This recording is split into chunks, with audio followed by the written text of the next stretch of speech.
All right, let's uh, let's talk a little bit more about Mandela effects, and let me get right to the Mandela effects so that all the Mandela effect junkies can get the fix and click away. But I wanted to break down some points about recognizing Mandela effects after we cover this, and maybe ramble a little bit longer for those who are interested. But shortly after I made the last Mandela effect, Christmas Mandela effect video, saying, is this thing new? Talking about Tiny Tim. We were playing Christmas music in the house, and Bing's a real good one, Bing Crosby, and you know, he's playing the "I'll Be Home for Christmas" song, and it's on him. Then he says this, and my wife's like, "Is that a Mandela effect? That doesn't make any sense." And I thought this is a good one to discuss. It is not new, so don't slay me for claiming that this is just newly discovered. It's not. This is old, but he's singing "I'll Be Home for Christmas," and of course, one way that we recognize the Mandela effects is we're playing it in our mind, and nobody needs to comment about the "You Can Count on Me" Mandela effect. I mean, I know when I heard this song, I was saying "You Can Count on Me" in my head, and then he belts out a plan on me. It was like, where's that coming from? But and of course that's old, but I guess it's making some rounds. But as that song continues, and okay, so I'll probably get a strike for this for defiling the song, but it basically in my head I'm hearing, please have snow and mistletoe and presents under the tree. So that's in my head, right? And then, Bing's singing and he doesn't say under. And that's one way of, yeah, I know I can't sing, so stop hating on me. So Bing is singing a word that's not playing in my head. And that's the same thing with the count on me versus plan on me and all these different things. You're listening to something that you should know, you should have heard many times. You shouldn't be having an alternate echo of a memory of something different, and yet here it is. So that's one signal that this something might have changed, and that's what people do. But the second thing about this one, and that's the unique thing, is it's just so illogical. The word is not under the tree. He sings, and presents on the tree. I don't know what Bing was smoking, but he sings presents on the tree. Who knows? Maybe there's some culture that you hang your presents on the tree. I don't know. But makes no sense. This is just like Moonraker and Dolly not having braces. The whole scene is destroyed. Doesn't make any sense. It's a disconnect. When Bing says "and presents on the tree," it makes you stop and say, "What the heck is that a Mandela effect?" So there's that, and it's not just Bing singing it that way. The actual words that are written by I guess Kim Gannon and Walter Kent, you can see the actual words say "presents on the." Where is it? "Presents on the tree." Here it is, and "presents on the tree." So this is, I mean, why they couldn't say under, I don't know. They hang their presents on the tree. And another one I found it say presents on the tree too. But the point is this is not the only way that people recognize Mandela effects. This is just two ways. One is your mind, you're playing it out, and when it comes to that point in the song, you know that something's off because you just heard the words in your own head and they were different, and you're wondering where you're getting that from. And then when it's so ridiculous, like "on the tree," when the logic of what the word should be, it should be under, and when it's on, it causes you to double pause. I think Dan did a video on Bing Crosby songs, Christmas songs. it was quite funny. He was pointing out all the craziness, like the baby Jesus and all this weird stuff that didn't make any sense. Another indicator, so you've got the echo in your mind that's telling you it should be something else, and yet it's this. And then there's the counterintuitive phrase or whatever it is. The image that you're being displayed is just wrong. And then even stronger, sometimes you have an anchor memory. So there's something that links you to the specific thing, a specific memory that links you to whatever happened. Like, let's say you, I don't know, had a play and you were singing the song and you even wrote down or drew it out or whatever. There's anchors that people have which make it super hardcore.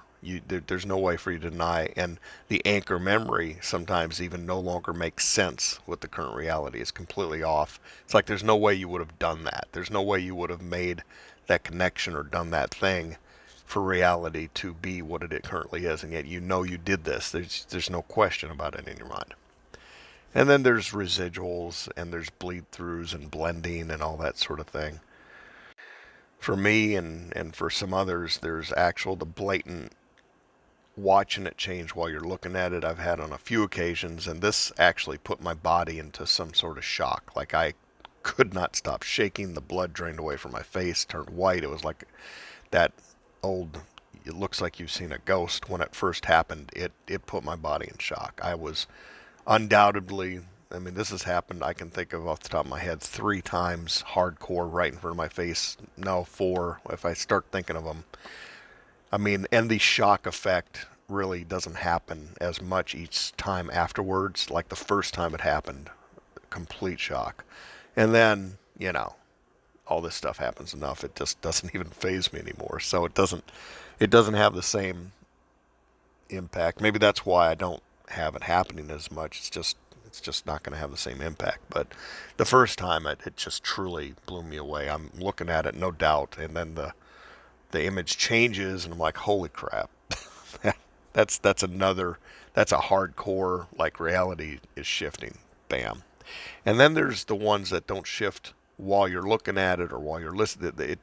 It's happening a day or two later. It's happening almost in front of your eyes, but it's just quickly. It's happening. Or maybe it's happening within an hour or within 5 minutes.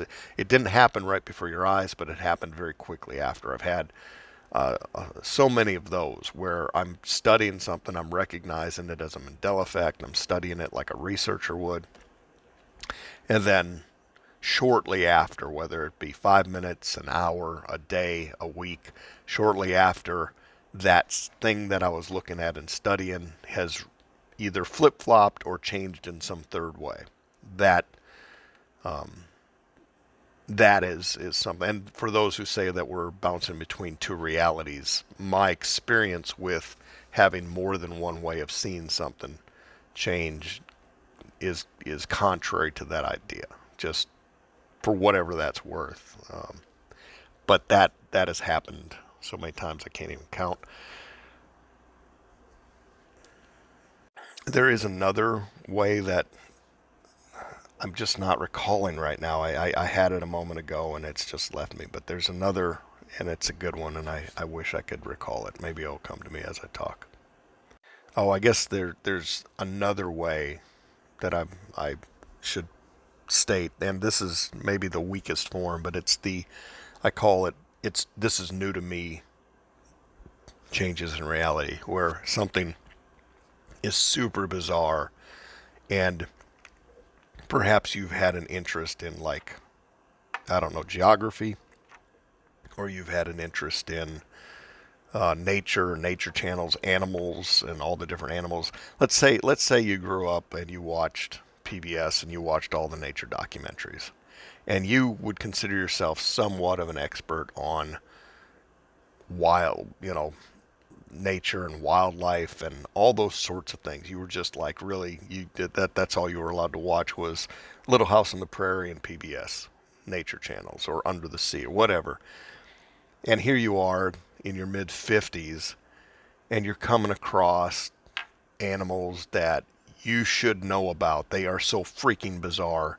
The Nature Channel should have certainly covered it. Jacques Crusoe Under the Sea. He should have, whatever that guy's name is, he should have covered landscapes, geographies, places in the world that you had an interest in when you were young, you never heard of now. I mean, there's stuff that's coming up that's like, I should have been exposed to this, and I should have stopped and said, what the heck, a long time ago. I'm way too old to be seeing this for the very first time. I was going to pause and show an example. I used to have so many manned animals, but I mean, recently I saw somebody holding or standing next to this giant owl. And I guess that particular owl wasn't even the largest of owls. So I've never seen owls that were that big. Didn't even know they could. I mean, it's just crazy. So with the new to me things, I mean, I'm talking about an owl that's like big as a person. That's ridiculous. I'm talking about things that perhaps I missed it. Perhaps I went through my life. Perhaps it truly has always been, and I'm just never noticed it. But at the same time, there's a lot of these things, and it's like it's like it's a different world. It's like a place that I'm not familiar with. All right, let's review some comments. Matt took some time to write a long comment, and it deserves to be recognized and read. But a lot of times people don't put thoughtful comments, but he always emphasizes putting in comments that have some quality, some depth of thought. I really appreciate people that put comments with a lot of depth to it and well thought out. So Matt says this may explain why it is, or it was, in quotes, one and all. This is that video about Tiny Tim. So this may explain why it was one and all for you and has always been everyone for me. First off, people in the Mandela Effect video comments are still saying dumb stuff like, I know it was for sure XYZ because I read it as a kid. People still don't get it. There is no definitive right or wrong answer. There is no 100% sure. Now I would stop at this point and just say, I want to relay my experience of so back in 2016 when I had that God encounter and then I asked to be shown something and I immediately was doused in these ever-changing things. How do I explain this? So I was, like, we're talking October, November, December 2016. I'm getting involved with the Mandela Effect community and research and conversation vlogs for the first time. I mean, I had like no social media presence. I wasn't interested, and all of a sudden I'm getting involved trying to reach out and connect with people who are experiencing this most amazing thing. I started my own channel in December, but I was getting very active with like anybody that wanted to talk about, trying to figure out what's going on. Sorry. During that time, I was experiencing Mandela effects and having conversations with people with things that at that moment were different than they are right now. So we would literally be having a reverse conversation of what's going on right here, meaning the Mandela effect discussion might be that I remember it saying everyone, God bless us everyone. And in the reality that I was in, it was the reverse, and people were like acknowledging one and all. So, and then it would flip. So a week later, I'd be in a different world, and either those conversations disappeared, or they were greatly reduced, or they were just the complete opposite. But people in the Mandela Effect community were having essentially these conversations from the other side. This flip-flopped, right? So anyway, that's the thing that I find interesting is the arguments and the explanations and the definitions and all the ponderings were similar in other realities, but they were just different. So just to continue, again, in this particular Mandela effect for me, George C. Scott Christmas Carol is one of my favorite movies of all time. I never miss it. I've seen it every year for 25 years. For me, it was 100%. God bless us, everyone. Again, that being 100% for me in my experience means nothing. That does not mean it is not a Mandela effect for you. And here is my theory on this. Reality is fluid. These types of changes happen all the time. Maybe every day, maybe every second. 99.99% of the time, all of us sync up to the change at the same time. And it appears to us like what exists now has always been that way. For example, the sky at noon could have been red yesterday. Once blue happens, it seems to all of us that it has always been that way. And supernaturally, all the millions of residuals reflect the new reality, with a few glitches remaining like the back of the Forrest Gump anniversary box, etc. So what is the Mandela effect? At some point, there was a glitch in reality, so everyone does not sync up to the new reality. At the same time, not only did something create a lag in some people's perception, but the second part of the glitch is now the old way still remains in some people's memory. In other words, reality is no longer an expert at overriding everyone at exactly the same time. And that's an interesting concept. Is reality getting sloppy? Is reality breaking down? And then Matt talks about the breaking down of reality all the time. Is reality losing its ability to hold control like it used to have? Perhaps, say in 1960, it was expert at overriding everyone at exactly the same time. Did the creeps cause this via CERN or by messing with something else? Well, it's possible, but not relevant to what we are talking about here. To me, this was confirmed when I witnessed the download in my friend Tony. I have told the story on my channel many times. He gave all the answers we want to hear, like, if you build it, they will come, and all the other ones. Yeah, man, I've done that with so many people. I know exactly that experience. So I think we all just kind of naturally do that. We quiz our people around us, our friends. We quiz them. So and then he paused for a few seconds, and I've seen this too, and changed all of his answers. Y'all know what I'm talking about. This is broken reality lag problem that exists today. I love the analogy to like a computer lag or something. It truly is. It's like a lag, and you see people getting updated like it's some sort of computer lag. It's amazing. I've seen that countless times to the point where I just gave up. I gave up doing the exercise because I knew what would happen. I've done it enough times to know this is what reality does. It's a fascinating observation and what it might suggest, but it does seem like reality has difficulty catching up and updating. The old reality continued to exist for Tony until the moment he was overwritten, and the download only came when I called attention to each of these. In the past, there was no reason for his reality update because he was not thinking about the lion and the lamb.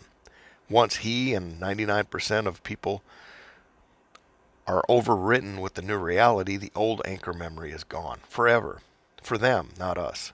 He simply thought he got confused and made a mistake. When he gave me the answer of interview with a vampire, once this download is complete in a person, there is, of course, no use in trying to convince them of anything. To them, and also metaphysically, literally, that old reality never existed for them. If we argue with them, we are wrong, and they are right. There quite literally is no Mandela effect for them. They are objectively right, and we are wrong. With this one, A Christmas Carol, I simply synced up with what exists today many decades ago. To me, it has always been everyone. The new reality is hitting Guy this month, and as is the case in this world, the old memory in some of us, like a glitch, still remains. I don't know if any of this was clear or understood, but in any case, please, people, stop saying I am 100% sure it was this or that, Matt. And yeah, I think it was perfectly clear, and that's kind of a scary notion too, that the things that I have called out and remember and know that my mind could be overwritten, and suddenly, it feels like Invasion of the Body Snatchers. Like I become a pod person and zombitized to whatever this reality's manipulations are. I don't want that. I want to resist that.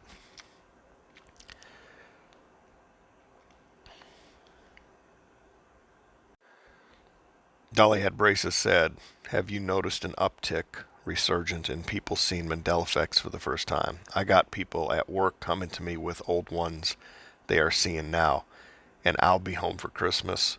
You can count on me, or you can plan on me," is getting some huge traction with people this year for some reason. And I'm like, it's been that way for over 7 years now, but they are just hearing it for the first time. I can't say I've noticed anybody around me, but people around me are so inauthentic. They're not going to bring up. They're just, people around me are putting on a presentation of a fake side, so there's nothing like that coming out. Bit of Venom often has some comments that are interesting. So I really appreciate when Bit of Venom has something to say, because he or she, I think it's he, has got me thinking down various lines, and I appreciate it. Dunder and Blixen isn't Dutch. Dunder and Donder and Blixen is. Okay, so that's, something. It's phonetically spelled, so how you'd pronounce it in Dutch. And I know that it has changed because I'm Dutch. I watch movies in original language with subs. That's why this change stood out for me. In German, by the way, it's Donner and Blitz. Blitz. Many more Christmas changes. For us, Snowman has his scarf. The Grinch has changed name on me of the book and the movie. Oh, yeah. In the Bible, the change of the three wise men. Originally, it was their names. Where they were from, and that there was three, all gone. It's just wise men now. Upside hanging Christmas tree, suddenly a trend in 2016. And it has been for years, apparently. Yeah. I remember doing a video calling that one out. And related to Christmas, I remember in 2015, before I saw all the changes, Nordic cities suddenly claimed that they were the city where Santa lived. From Canada to Sweden, all started to claim him. Now I know why. The North Pole is gone. The North Pole is where Santa used to live. Those interruptions, when you start talking about the Mandela effect, same here. They don't want you to talk about it. That's an interesting phenomenon that I've talked about, and others have said they've noticed interruptions, interference, whether it be a person, an animal, an electronic disturbance, whatever it is. It's like when you start touching upon this and you start calling out reality for what it is, many of us have recognized that there is a intelligent interruption. That's all I can say. Here's a comment that says, it also now says in Matthew 2-6, "For out of these shall come a governor, not a king." Yeah, that makes no sense, does it? So Blazin says, "I remember God bless us all, pause everyone." So he's got it both, hybrid. I can even see him holding out his arms like he's hugging the whole room. Guy, have you ever considered a created technology that causes one to remember something incorrectly? I'm not saying that's what's happening, but we all know we have tech that's far beyond what's released to us on Amazon. One love. So yeah, I've considered the idea that there's technologies that can overwrite and make me, and I don't want that to be, full disclosure. I hate that idea. I don't like to think that I am completely under control. I mean, it's not a good feeling. But yeah, it's possible. I mean, that goes back to the philosophy that it's impossible for us to know anything, period. And at some level of truth, yeah, it's impossible for us to know anything, period. So when we say I know this and I know that, sometimes we are saying it as an exaggeration, or just for lack of a better word to use, Just like when I was young, you can't say it these days, but I'd get mad at my best friend. I say, I'm going to kill you. Now, of course, I wasn't going to kill him, but I would say that because that was, the exaggeration that we used to do for emphasis. But nowadays, they're not saying anything even close to that because you get hauled off. Here's Joseph said, I've never worshipped movie stars, but I've always liked Christopher Reeves. I followed him after his accident. It's usually something close to my heart that changes. I think I was mentioning the documentary about Christopher Reeves, and it sure sounded in the beginning like they called him Reeves. That's what my wife and I both heard. I had to stop and pause and say, what did they just call him? That. Here's a comment. I stand and watch this whole Mandela effect debate going on like someone, perhaps the only one, who actually saw murder happening. And yet there's a big commotion about who did it. Lawyers, cops, judges, the press, and the difference between them and me is that they're still in the question phase while I've already have the answer. But nobody even cares I exist, so they keep their stupid quest for the truth with plenty of errors and actually touching the truth, but by accident here and there, but ignoring it. I caught one of those shifts happening in real time in front of my eyes. The very moment the glitch took place, I no longer have the luxury of doubting the phenomenon. I know this exists. It still makes no sense to me, I admit, but I saw it happen.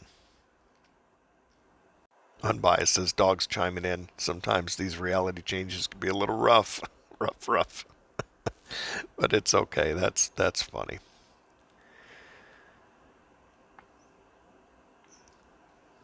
Hope you have a great season. Keep nailing it. But some of my friends do not. It is amazing. I put nothing past this creation. Also, organic blueberries. Yeah, I like organic blueberries. Been rolling through the CTMU cognitive theory model of the universe for the last half year, utilizing it to better understand the Mandela effect. The basic concept is that reality is the metaformal system, that is, language syntax is inherent and embedded in the world and mind. Yeah, I know there's a lot of theories about language being part of this, like a computer program, and being a magical spell, like witchcraft, so people get really hyper worried about what word they used. My boss will not say bless you. She says fortune you because she thinks bless means to be less. And so she always like fortune you. Okay, whatever. We won't say be less. She doesn't say good morning either, because morning is sadness. So she'll say grand rising. I know there's a lot of people that believe that language is that strong. I don't necessarily change the way I talk, but who knows. Anyway, to continue, so why does syntax change for us and not for others? Why does the higher language of physics change for us and not for others? I.e., laminar flow, etc. I don't know what that is, but I will say this using ECT for etc. is different for me in this reality, and it's only been in the last few years where I've noticed people using ECT. Now, I get ECT makes sense if you look at the spelling of the word etc. But until the last 8 years or whatever, for me, everyone spelled etc. to abbreviate it. It's ETC, period. That's it, ETC. That was etc. I don't know why. That was just my reality. I can't say. I never saw anybody do ECT until the Mandela effect and this flipping around realities. That's new for me. I'm just throwing that out as a side note. Anyway, from the CTMU wiki, synactor redirected from synaptic operators. The synactor, okay, we're talking about stuff that I have no idea what that word means or how it's pronounced, is self-transducing information. I don't even know what self-transducing means. The fundamental entity in SC, okay, now we sound military, there's so many acronyms. A coherent processor capable of or responsible of telic recursion, I don't know what telic is, maybe tell, like speech, recursion, recursion. There's a lot of words for me to look up. I'll need to go back and take this apart just grammatically and definitions. An entity in the universe which is able to process, and thank you for the comment, by the way. This might be fun for me to break it down and try and put it in language that I better understand. But the most fundamental synaptor is a noeon, and the universe is made out of one essential substance, infocognition, having two aspects, information and cognition. It could not be made of information alone. I've heard those, like, what is it, Penrose saying the universe is made out of information, or different people? I don't know. Could not be made out of information alone without a syntax to process that information. It means nothing. Consider a full stop on its own without a language which contains a meaning for it. Example, symbol for separating sentences. Okay, so I know this guy. I mean, I never heard of him before the last year or so. The CTMU guy. You know, supposedly the most intelligent, highest IQ man in the world. I don't know. I've heard this guy talk, and I haven't got my head around what he's trying to say. And I don't know. I'm curious if anybody else out there has got an opinion about the CTMU guy, the supposedly the smartest guy ever. I don't know. I can't judge at this point. I've briefly listened to what he's had to say, but there's so much jargon, and maybe it's just beyond me. Maybe my mind can't. But if my mind cannot get around it and explain it like I'm a sixth grader, if I can't get my head around it, they lose me, and I have not had the time to really spend. It looks like you have. So if you have a way to rephrase this in a dumbed down version to where my like sixth grader mind can interpret it, that'd be great. Or maybe on the side I'll take this and try and break it down and look up the words and really try to figure it out. But for some reason it has not interested me enough to really dive deeply into it. But I know he's like all over the YouTube now, and I'd never heard of him before, like a year or two ago. I never heard of the guy. Anyway, it was definitely God Bless Us Everyone. Watch the movie. Yep, and that would be your reality.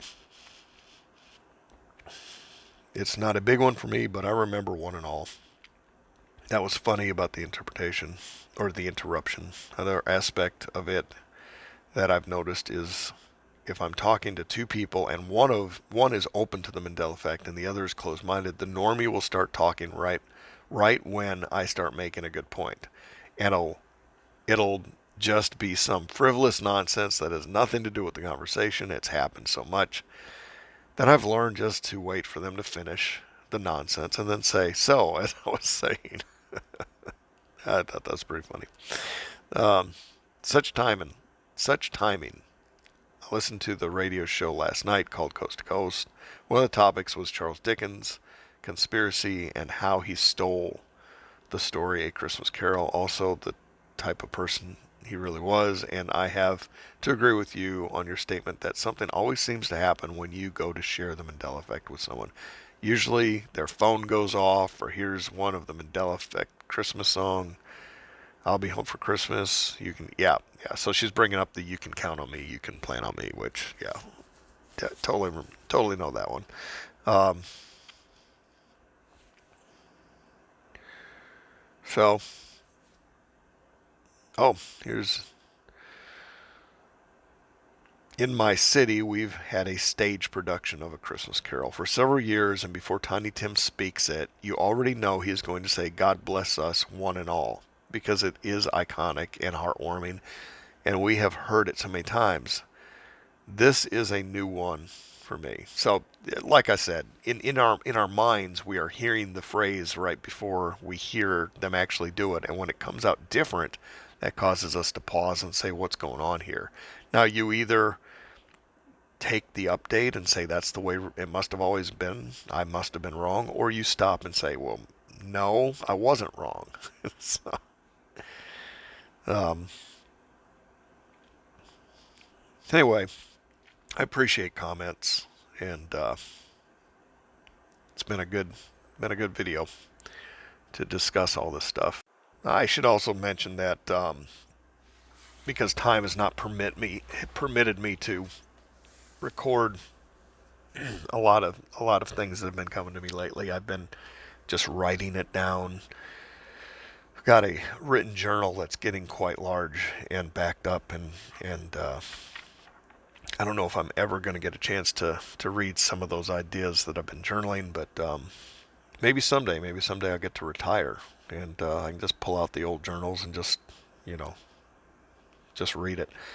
Um, I think it's helpful for me to verbalize, to not just write things down. It helps me to verbalize it and think it through that way. It it helps me to get feedback, even not just even, especially sometimes contrary feedback, because it forces you to think things through.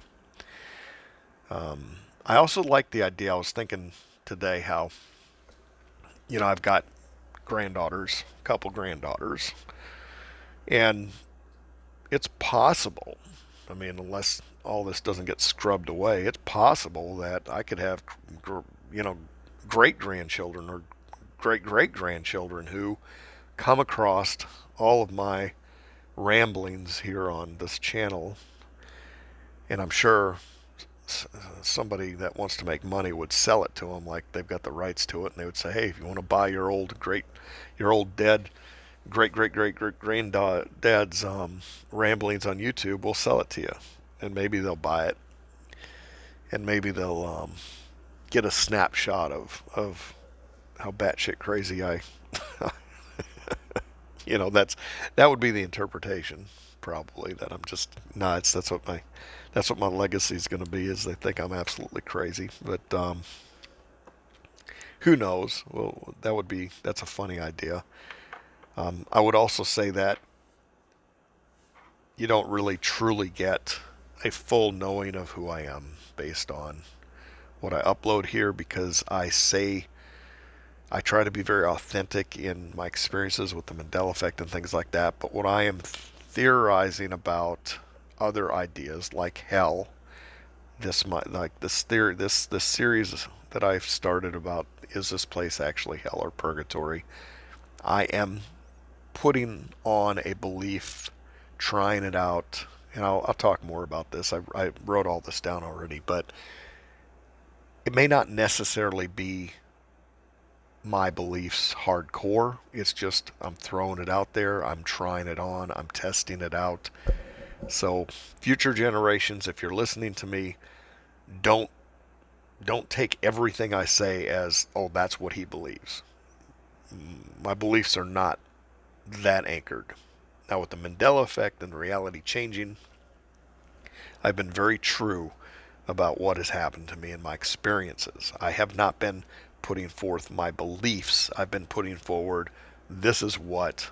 I mean, yeah, sometimes you put out your interpretations of what has occurred to you, which could be a belief, but for the most part, I've been telling you. And if you've listened to my videos from way back 8 years ago, you know the stories I tell. I repeat myself many times, and it's not just that I'm an old man who repeats himself. It's a good thing. I repeat myself as it should validate to you that my stories are not hard to keep straight. Like a criminal who's lying can't keep the same testimony. Their testimony changes.